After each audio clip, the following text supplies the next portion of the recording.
এই যে ভেটকি মাছ রান্না করব। মাছের তেল, মশলা কষাচ্ছি,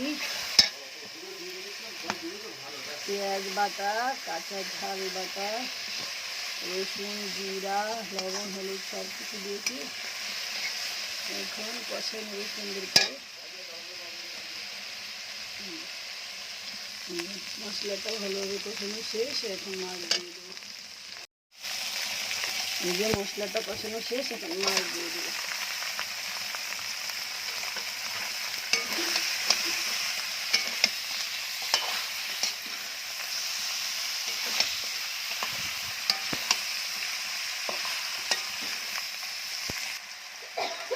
মাছটা কষানো শেষ, এখন পানি দিয়ে দেবো।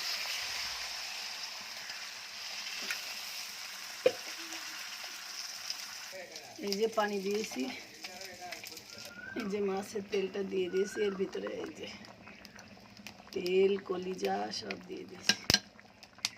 এই যে ভেটকি মাছটা হয়ে গিয়েছে, এখন নামিয়ে নেব। সবাই ভালো থাকবেন, আমাদের জন্য দোয়া করবেন। আল্লাহ হাফেজ। যে পাশে ভাত, এই যে